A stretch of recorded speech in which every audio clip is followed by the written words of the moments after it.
কোচবিহার পঞ্চানন বর্মা ইউনিভার্সিটির সম্পূর্ণ নতুন শিক্ষানীতি অনুযায়ী প্রকাশিত বিএ ফার্স্ট সেমিস্টারের মেজর কোর্সের অন্তর্গত পলিটিক্যাল সায়েন্সের শেষ মুহূর্তের প্রস্তুতি সম্পর্কে আমাদের আজকের এই স্পেশাল ভিডিও। কাজে আজকের এই ভিডিওটি কিন্তু তোমাদের জন্য খুবই গুরুত্বপূর্ণ হতে চলেছে।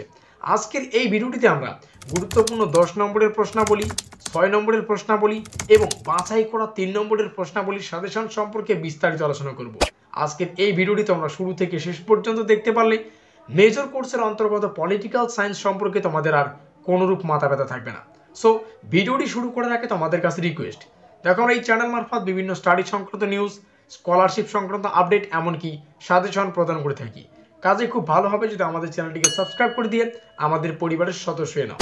আর দেখো ভিডিও নিচে যে কমেন্ট বক্স রয়েছে তা কিন্তু সকলের জন্য খোলা, তো তোমরা কমেন্টে এটা জানাতে ভুলো না আজকের এই ভিডিওটি তোমরা কোন কোন কলেজ থেকে ওয়াচ করছো। শুরু করছি আমাদের আজকের এই স্পেশাল ভিডিওটি। তো ঠিক যেমনটা আমরা আলোচনা করলাম, কোচবিহার পঞ্চানন বর্মা ইউনিভার্সিটির বিএ ফার্স্ট সেমিস্টারের মেজর কোর্সের অন্তর্গত পলিটিক্যাল সায়েন্সের সাজেশন সম্পর্কে আমাদের আজকের এই স্পেশাল ভিডিও। আর আজকের এই ভিডিওটিতে আমরা শেষ মুহূর্তের প্রস্তুতি সম্পর্কে বিস্তারিত আলোচনা করব। আজকের এই সাজেশনমূলক ভিডিওটির নাম রাখা হয়েছে ব্রহ্মাস্ত্র সাজেশন। অর্থাৎ আজকের এই ভিডিওটিতে আমরা শুরু থেকে শেষ পর্যন্ত দেখতে পারলে মেজর কোর্সের অন্তর্গত পলিটিক্যাল সায়েন্স সম্পর্কে তোমাদের কোনোরূপ মাথা ব্যথা থাকবে না। সো ভিডিওর শুরুতেই মূল যে বিষয়টা ভালো করে বুঝতে হবে। দেখো পরীক্ষার যে প্রশ্নপত্রটি সেখানে 3টি গ্রুপে প্রশ্নগুলো আসবে।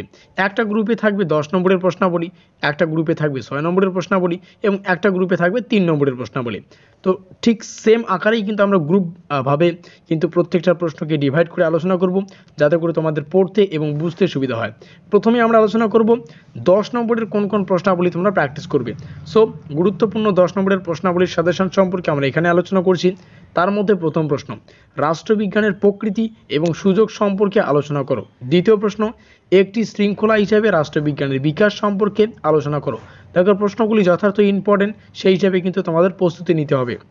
তৃতীয় যে প্রশ্ন 3 নম্বরে রয়েছে শিক্ষা দর্শনের প্রকৃতি সম্পর্কে আলোচনা করো। শিক্ষা দর্শন দর্শনের সঙ্গে কিভাবে সম্পৃক্ত সেটা তোমাদের আলোচনা করতে হবে।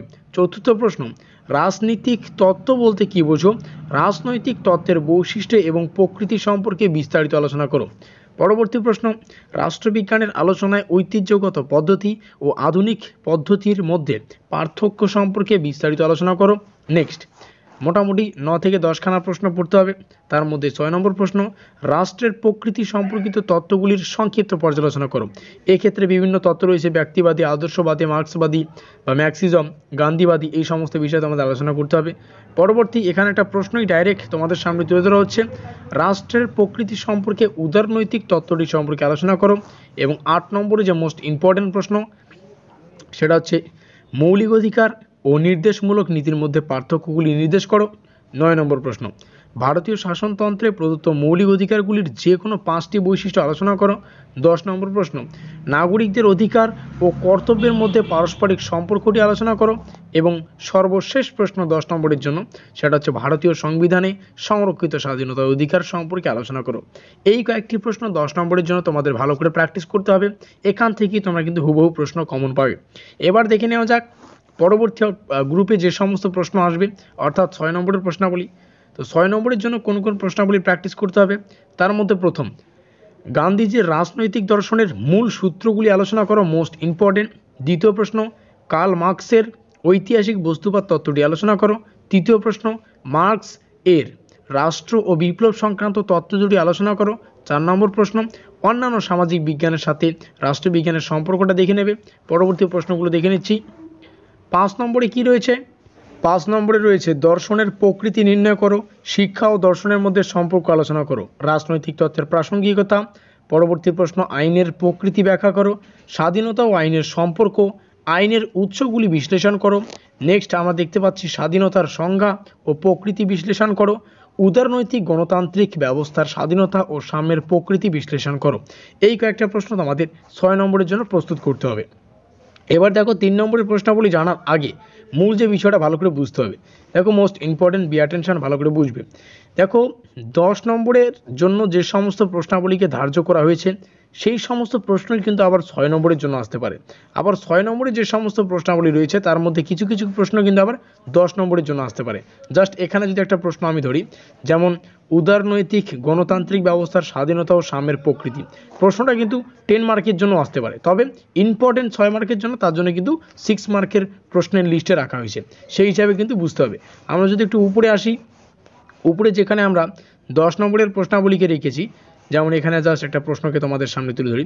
এখানে যে প্রশ্নটা রয়েছে, অর্থাৎ মৌলিক অধিকার ও নির্দেশমূলক নীতির মধ্যে পার্থক্যগুলি নির্দেশ করো, দেখো এই প্রশ্নটা 10 নম্বরের জন্য মোস্ট ইম্পর্টেন্ট, স্টার চিহ্ন তোমরা দেখতে পাচ্ছ।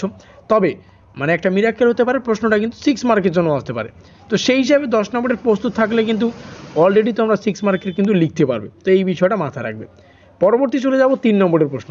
3 নম্বরের প্রশ্নাবলী জানার আগে তোমাদের সুবিধার্থে বলে রাখা ভালো, দেখো 3 নম্বরের প্রশ্নাবলী উপরে, অর্থাৎ যে সমস্ত 10 নম্বরের প্রশ্ন এবং 6 নম্বরের প্রশ্নাবলী আমরা আলোচনা করলাম, সেখান থেকে কিন্তু তোমরা কমন পেতে পারো, ঠিক আছে।